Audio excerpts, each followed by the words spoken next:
Meu nome é Diego Campos. Na aula de hoje, a gente vai falar um pouquinho mais sobre a cultura medieval. Bora lá aprender um pouquinho mais? Bom, galera, a, a cultura medieval, obviamente, ela é a expressão, galera, do sistema feudal, tá? Que é o sistema vigente durante a Idade Média. Assim como nós hoje, né, vivemos sobre o sistema capitalista, né?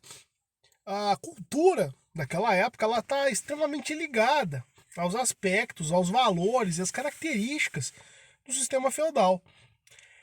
Mas existem algumas marcas que são muito assintosas da cultura medieval. É uma cultura que ela está muito ligada à religiosidade. É uma cultura essencialmente religiosa, tá? É, e nesse caso especificamente católica. Existe uma predominância da Igreja Católica, né, na religião, na religiosidade medieval. Uma cultura muito ligada às tradições orais. Então a gente vai ver aí que a escrita ela fica a segundo plano. São poucas produções escritas nessa época e todas elas basicamente ligadas à questão religiosa, tá? Então é uma cultura rural, porque a gente viu que as cidades, né, praticamente deixaram de existir. A vida ela essencialmente ocorre no feudo.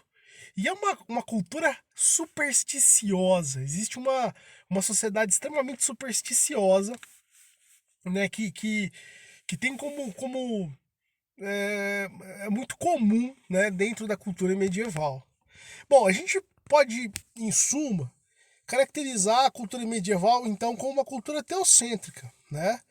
Tel vem do latim Deus, cêntrico, centro do universo. Então, o que isso significa no bem da verdade?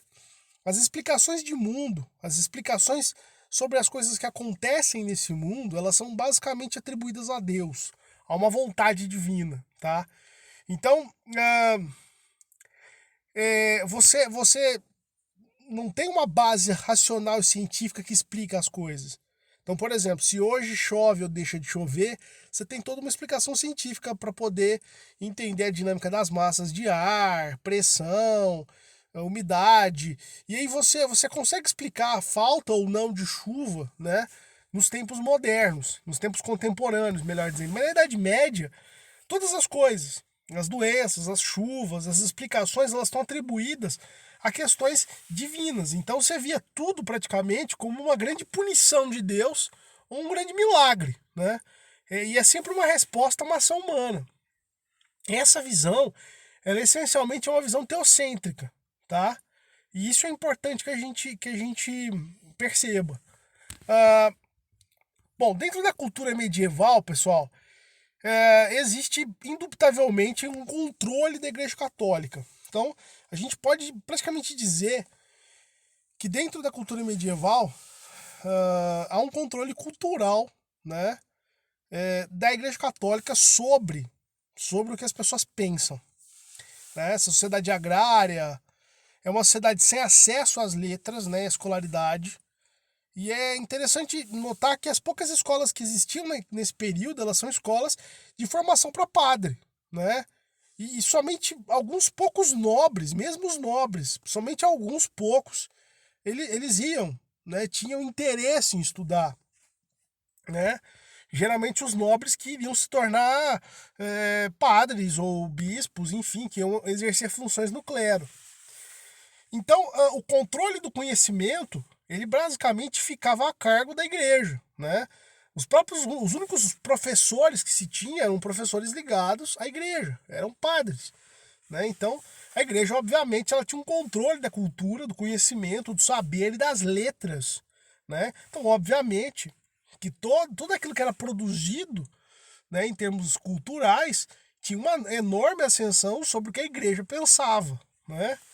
Praticamente a igreja era a única janela cultural do homem medieval. Então, você está falando de uma sociedade que não tem internet, não tem jornal, não é escolarizada, não vai para a escola. Então, ela não lê um livro. E qual é a única fonte dela de cultura, de conhecimento, de informação? A missa, né? Então, a igreja ela tem uma centralidade dentro do pensamento medieval muito grande, né? E é uma sociedade marcada por uma luta eterna, né, entre o bem e o mal. Para o homem medieval, a coisa mais importante era salvar sua alma, né?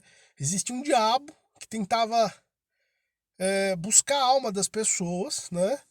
E a igreja se colocava como a única porta-voz, caminho possível para a salvação desse homem medieval. E esse é o pano de fundo que a gente precisa entender. Né? Muitas das vezes o medo que a igreja colocava nas pessoas servia inclusive como controle. Era uma forma de controlar as ações, as atitudes, né, daquelas pessoas. Porque esse era o contexto, né, que se colocava, né, para o homem medieval. Para a gente poder entender melhor um pouquinho do poder da igreja, é bom a gente lembrar que a religião cristã ela nasce durante o Império Romano. Né? Cristo ele nasce, né, em Israel, né, mais precisamente em Belém, mas toda aquela região é controlada pelos romanos. Né? Cristo é um judeu, foi crucificado pelos romanos, né, a gente lembra muito bem disso. No primeiro momento, os romanos eles perseguem, né, os cristãos. Né? Mais tarde, o cristianismo ele se torna tão comum em Roma, né? Vários romanos eles acabam se tornando adeptos da ideia cristã, que em 313, né, o imperador Constantino ele vai dar liberdade de culto para os cristãos, porque ele percebe que se ele desse liberdade de culto para os cristãos, ele iria conseguir uma grande base de apoio político. E naquela época, Roma sofrendo diversas crises, ter um apoio grande dos cristãos serviria como uma boa base política. Né? Pra ter uma noção, no ano 391 mais tarde, a religião cristã se torna a religião oficial do Império. É aí que nasce a Igreja Católica. Né? A Igreja Católica Apostólica Romana. Né? Esse é um ponto importante aqui.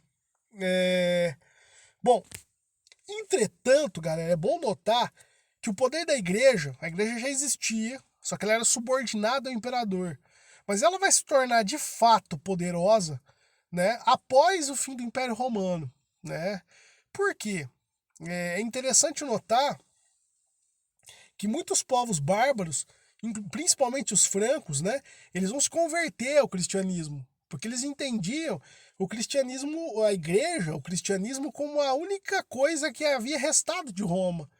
E muitos se convertem ao cristianismo e eles vão começar a receber, ou melhor, eles vão começar a doar terras, eles vão começar a dar poder, né, para a igreja de uma forma muito, digamos assim, muito franca. E a igreja, né, como ela era a única sobrevivente daquela crise da desagregação do Império Romano, ela começa a se tornar, dentro da sociedade feudal, a única coisa que unia a todos, né, a todas as pessoas. Né? Então você tinha uma fragmentação de uma sociedade feudal, que era dividida em vários feudos, né? E o que era a única coisa que unia todo mundo? A igreja. A igreja é a argamassa da sociedade feudal. Né? Então ela começa a ter um poder político, um poder religioso, um poder cultural muito grande, né? De controle da fé, ela ditava, né, para as pessoas como nascer, como morrer, como festejar, como pensar. Todos os aspectos da vida medieval eram ditados pela igreja. Tá? A igreja se colocava, a igreja católica, como de fato, né, a porta-voz de Deus, né, naquele período. E ela era vista por boa parte da população daquela época assim. Então a gente percebe, por exemplo, na arte medieval, né, existiam 3 grandes funções. Né? Na pouca arte que existia, você tem uma função básica, que é louvar a Deus, né, usar imagens para favorecer a comunicação do mundo dos homens, né, com o mundo dos santos, né, com o mundo de Deus, e a afirmação de poder, né, da igreja sobre aquela sociedade. Né? Então o artista medieval tinha pouca liberdade para criar. Existia um modelo mais ou menos fixo de como ele deveria se portar. Né? Então geralmente a grande parte das artes medievais elas são voltadas a praticamente recontar né? Algumas passagens bíblicas, vidas de santos, ela está geralmente ligada a essa característica, tá? A essa ideia central. As principais construções naquele período eram justamente as catedrais, né? Representava aí o poder da igreja, a imponência de Deus sobre os homens, e é justamente esse o motivo de se construir catedrais grandiosas, né? Eram catedrais imponentes, né? De que se colocavam, né? É, em termos de grandeza, né? Os castelos, obviamente, né? Eram fortificações. Aí você tem uma questão militar também para explicar. Mas a igreja nessa época ela possui uma grande influência na vida das pessoas, na arte e no pensamento.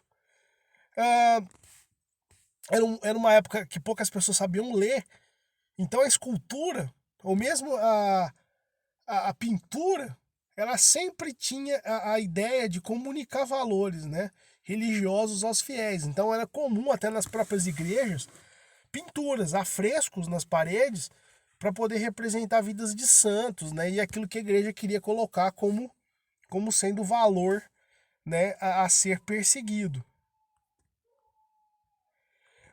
Dessa época, você tem um papel importante dos monges copistas, né? Eles copiavam livros, não existia a máquina de Xerox ainda, ela vai ser inventada pelo Gutenberg só no século XVI, e esses caras eles tinham qual a função? Então você nota como é que a escrita, como é que o saber está totalmente ligado à igreja, né? Os monges eles copiavam livros, né? Então quem xerocava o livro era praticamente o monge que copiava, né? Então os livros clássicos, né, de medicina, de matemática, a própria Bíblia, eles ficavam nas mãos desses monges copistas. Inclusive você tem alguns relatos até de modificações em alguns desses livros, né? Eles modificavam para poder atender aí os interesses vigentes naquela época. E nesse momento, galera, né, nesse contexto aí de controle da igreja sobre a forma de pensar, né, das pessoas, vai surgir o que a gente vai chamar de Tribunal do Santo Ofício ou Santa Inquisição. Porque nos países cristãos, né, na Europa feudal, vamos assim dizer, nem todo mundo pensava totalmente igual ou de acordo com a igreja. Existiam algumas coisas que a igreja pregava que nem todo mundo concordava. E existiam pessoas que discordavam de alguns pontos do que a igreja colocava como uma verdade inquestionável. E essas pessoas, elas eram chamadas de hereges, né? Essas ideias, elas eram vistas como heresias, né? A heresia, então, é toda ideia que não vai de encontro com o que a igreja defende. E a Igreja Católica montou um tribunal, né, para poder acabar com as heresias. Né? De que forma? Ela iria punir, perseguir e julgar as pessoas que eram vistas como hereges. Esse é um ponto muito doido aí da nossa história, né, da história da humanidade. E esse tribunal, pessoal, só para a gente poder entender, ele é num contexto, né, onde há um grande espírito de intolerância com as diferenças, né? E você precisa entender também que existia uma grande supersticiosidade das pessoas, né? Então, você tinha uma predisposição quase que natural das pessoas naquela época em perseguir pessoas que discordavam, né? Porque eles entendiam essa grande lógica, né? Se a igreja era a porta-voz de Deus, quem discordasse da igreja, automaticamente na cabeça e na lógica dessas pessoas, estaria discordando de Deus. E quem discorda de Deus é o diabo. Então, muitas das vezes, você tem toda uma justificativa para perseguir essas pessoas, porque eles eram tidos como adoradores do diabo, né? Pessoas que discordavam da igreja, os chamados hereges. Então, a Inquisição ela vai iniciar com uma grande perseguição religiosa, que vai resultar em abusos, denúncias falsas e anônimas, assassinatos, roubos, tortura, porque as pessoas perdiam, né, suas riquezas quando eram presas, né, torturas assim horripilantes e morte, né, de milhares de pessoas dentro desse esquema aí de perseguição, de controle, daquilo que as pessoas deveriam pensar, né? E não podia ser diferente do que a igreja colocava como uma verdade inquestionável. Inclusive, a gente vai ter nessa época uma menção interessante, é a questão das bruxas, né? Não necessariamente as bruxas eram bruxas, como a gente vê nos filmes, nas histórias, né? A gente tem uma construção muito interessante do ponto de vista histórico, de que muitas mulheres, né? E aí, necessariamente as mulheres, né? Você está falando de uma sociedade machista, né? E muitas delas viviam reclusas na floresta. Isso era um ponto extremamente negativo para aquela sociedade. Era uma sociedade que vivia dentro de um modelo hierárquico. Então, quem não estava enquadrado, né, quem não era nobre, quem não era clero, quem não era camponês, era visto como uma abominação, como um monstro. Então, viver recluso na floresta significa que você não está dentro da ordem social vigente, né? Então, ela não se subordinava a nenhuma hierarquia medieval. E muitas das vezes essas mulheres elas eram procuradas porque elas guardavam certos saberes que eram, digamos assim, passados de mãe para filha, né? Remédios, e tinha como receita, muitas das vezes, a matéria-prima como folhas, raízes. E muitas pessoas procuravam essas mulheres para poder se curar de certas doenças. E sabe o que é o mais interessante? Se a gente parar para pensar na medicina e na farmácia atual, nada mais é do que isso, né? Você tem remédios caseiros aí na sua grande origem, folhas e raízes, né? Mas como essas ideias elas iam em desacordo com a igreja, essas mulheres começaram a ser consideradas bruxas, né? E aí você coloca, por exemplo, você pinta todo um estigma de que bruxas eram feias, com verrugas na ponta do nariz.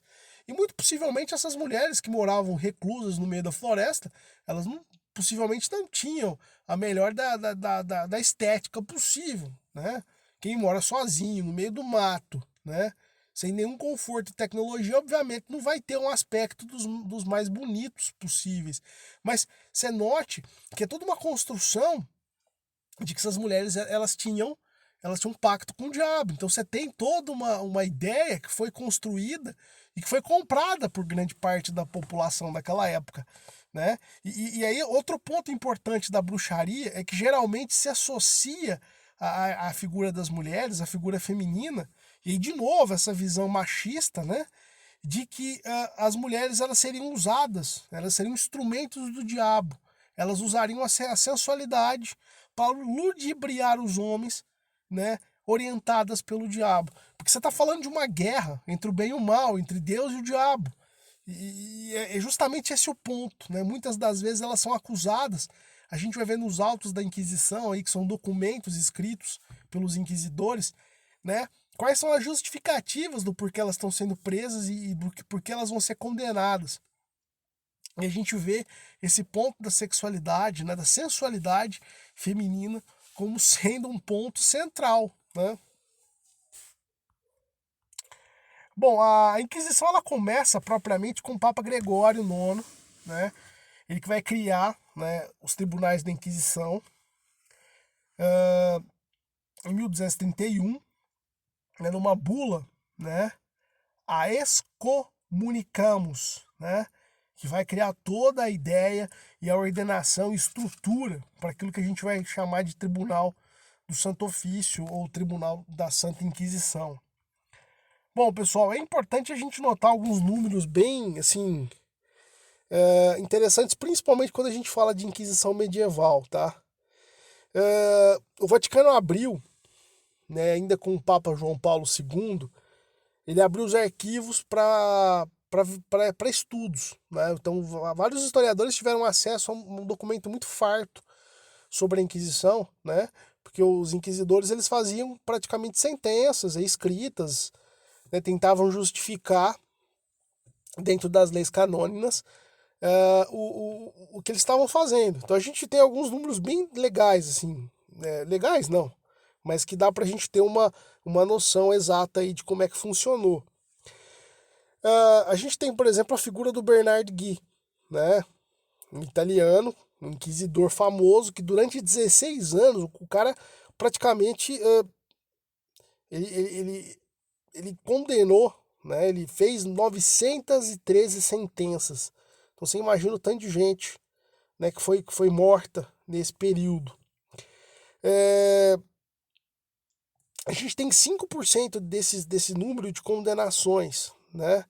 15% de libertação imediata, 33% foram prisões e 47% só perseguições, né, cruzadas, ou seja, as pessoas foram obrigadas a ir para as guerras religiosas e elas foram ou obrigadas a portar roupas distintivas. Então, alguma roupa que falasse: olha, eu sou um herege, eu sou um pecador. A gente vai ter Inquisição espanhola e a portuguesa também, mas principalmente a espanhola, que foi uma das mais violentas e sanguinolentas da história. Só um dado curioso: a gente vai ter uma estimativa de 87 mil juízos, mas a gente tem documentado 44, a metade. 826 condenações, tá? O que dá 1%,8%, né, do total. E isso é interessante, porque a Inquisição Espanhola vai ser um negócio absurdo. Bom, o Tribunal da Santa Inquisição a gente consegue ver aí formado por padres, né? Essa figura ela consegue nos dar uma noção mais exata de como é que configurava. É como se fosse um tribunal do fórum, mas desse formado por padres e eles pelo clero, e eles é que votavam, né, a sentença. Existe todo um processo, né? A primeira fase do processo inquisitorial é um interrogatório, né? A vítima é submetida a tortura, né? São torturas horríveis, né? E muitas das vezes, mesmo que a pessoa não fosse, né, culpada, muitas pessoas elas acabavam, digamos assim, elas acabavam confessando um crime que muitas das vezes nem havia acontecido para poder ficar livre da tortura. Porque era uma condição que os inquisidores muitas das vezes diziam. Falavam: ó, ou você abjura, que significa pede desculpa, renuncia, né, às suas práticas satânicas, ou você vai continuar sofrendo. Então o cara às vezes falava: ó, eu não quero sofrer mais. A dor era tanto que muitos casos a gente percebe de pessoas que acabavam assumindo uma culpa que não existia, né? Porque tamanha a dor, né, que o processo do interrogatório, pelas suas torturas, ele causava nas pessoas. Geralmente nas sentenças mais brandas, né, aquelas que não envolviam morte, o estado psíquico das pessoas era tão devastador depois dessas torturas que as pessoas elas praticamente beiravam a loucura, né? Mutilações, a gente percebe várias cicatrizes pelo corpo. Então é um processo que obviamente ele deixa marcas na alma e no corpo, né, que não são que não se apagam com o tempo, tá? É muito normal nos tribunais do Santo Ofício o uso do fogo, né? Principalmente quando você, após o interrogatório, você tem a sentença. E é muito normal a fogueira, a sentença de morte pela fogueira. Por que ela é comum nos casos da Inquisição? Bom, porque ela tem um significado muito religioso, né? Você está falando aí de uma sociedade extremamente religiosa. E o fogo ele representa basicamente a purificação. Por quê? Se o inferno é basicamente, né, dotado de fogo, justamente para purificar a alma das pessoas, a fogueira ela serviria como uma forma de purificação daquele mal, né? Então, a morte pela fogueira era um primeiro passo para a purificação da alma daquele condenado, né? Então, por isso, a fogueira foi escolhida, né, numa boa parte das condenações de morte sentenciadas pela Inquisição. Era normal naquela época, além das condenações, a Inquisição também atuar na censura da literatura, né? Então, algumas pessoas que escreviam, porventura, alguma coisa que fosse contrária à igreja, elas tinham seus livros censurados. Existia uma lista dos livros proibidos, né? Pra vocês terem uma noção, alguns desses livros, quando ainda publicados, eles eram queimados em praça pública, assim como as pessoas, né? Para poder mostrar que existia um controle daquilo que se pensava, né? Bom, se a gente parar para pensar, existiam muitas formas aí de sentenças, né? Na Espanha, em Portugal, existia uma prática bizarra, né, chamada mesa de evisceração. O condenado era colocado deitado, né, com os pés e mãos presas, né, e praticamente ele era esquartejado vivo, né? Abria ali o estômago com uma lâmina, prendia pequenos pregos, né, sobre as vísceras, e as pessoas iam praticamente cortando os órgãos, né, as vísceras da barriga, né, uma a uma até a pessoa morrer. Então, assim, é uma prática extremamente bizarra, cruel, né, tortuosa, que era comum somente na Espanha, né, na Espanha mais comum do que em Portugal. Existia um chamado Berço de Judas, e ele era comum mais na Itália, né, também chamado de despertador. A pessoa era amarrada, né, é um instrumento muito bizarro. Ele é muito comum não na condenação, mas na tortura para se conseguir confissões. A crueldade dele estava simplesmente em infligir, né, um dano maior nas partes sexuais, né, porque a vítima era colocada, né, sobre uma extremidade, né, como vocês podem ver, uma espécie de uma pirâmide. E essa pirâmide, né, o peso do corpo fazia com que ela destruísse, né, tanto a região ali do ânus, as regiões sensíveis, né, os testículos, o cóccix, isso a mesma vagina, causando dores ulcinantes, né, inclusive até hemorragias aí. É um negócio bem complicado. A gente tem uma outra forma cruel, que é a roda de despedaçamento. Aí já é comum um pouco mais na Alemanha e na Inglaterra, né? É um instrumento aí de pena de morte, né? Onde a pessoa era amarrada numa corda, numa roda, né? Na verdade, e eles giravam essa roda, né? Sendo que abaixo da roda existe uma fogueira, né? Então era uma prática bem assim cruel, né? Que existia como no Tribunal do Santo Ofício. O estiramento, né? Onde a pessoa era amarrada numa caixa, né? E as cordas eram tensionadas, né? Porque elas eram amarradas em cada um dos membros, né? Nas pernas e braços. E existia um momento que as cordas eram tão tensionadas, né? Que existia o desmembramento, né? Os músculos e os ossos, eles se desmembravam do corpo, obviamente causando aí uma hemorragia e a pessoa vinha a óbito. Mas era uma dor, né, ulcinante aí que as pessoas passavam. Alguns dos instrumentos usados, né, também na tortura, o garfo, para que a pessoa não abaixasse aí a cabeça, ele ficava sobre o peito e o pescoço, o queixo mais precisamente, né? Existia as garras de gato, que é para poder justamente machucar, né? E existia um instrumento extremamente horrível, que é a pera, né? Que é um instrumento metálico em formato de pera, introduzido na boca, ou no ânus ou na vagina, e ele era usado para punir, principalmente pessoas condenadas por crimes sexuais, né? Adultério, homossexualismo, incesto, né? E isso era um negócio necessariamente bem tenso.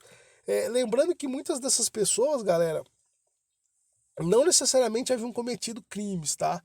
Né? Era muito comum as pessoas naquela época acusarem pessoas que elas não gostavam e a igreja simplesmente, né, ia lá e prendia as pessoas e cometia todas essas atrocidades. Então, era uma sociedade onde imperava o medo, né? Você podia ser simplesmente sei lá, denunciado por alguém mesmo sem ter cometido nada, né? E não necessariamente precisava ter muitas provas de que você fez alguma coisa, né? E isso acontecia. Então, se existia todo um controle social muito grande das pessoas, justamente pelo medo, né? A gente tem uma das principais vítimas da Inquisição, uma das mais famosas, que vai ser Galileu Galilei, né? Esse cara vai ser um dos principais pensadores aí da teoria de que a Terra é redonda e de que o Sol, ele se acreditava antes que a Terra ficava parada e o Sol girava em torno da Terra. Galileu Galilei vai defender a ideia de que a Terra é redonda, né? E que o Sol, na verdade, está parado e a Terra gira em torno do Sol. Isso na época foi uma grande revolução, porque ele contradizia o que a igreja dizia como sendo verdade inquestionável. Hoje a gente sabe que as teorias de Galileu estavam corretas, mas ele foi levado para a Inquisição. Para você ter uma ideia, ele só não foi morto porque Galileu Galilei abjurou, né? Ele preferiu abjurar, ou seja, pedir desculpas, do que morrer, né? De forma bem decorosa, no caso seria possivelmente, né, a fogueira.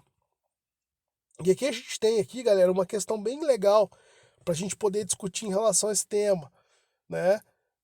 Porque afinal de contas, a igreja, apesar de existir até hoje, a igreja medieval é totalmente diferente em muitos conceitos da igreja católica atual, né? Mas houve até um pedido, né, formal de desculpas, né, do Papa João Paulo II, considerado um dos maiores papas da história recente da igreja católica, que no ano de 2004 fez uma declaração bem interessante, que é pedido de desculpa sobre alguns erros cometidos pela igreja ao longo da história, no caso a Inquisição, né? Inclusive ele abre os documentos do Vaticano para que muitos historiadores pudessem estudar e tirar limpo essa história aí.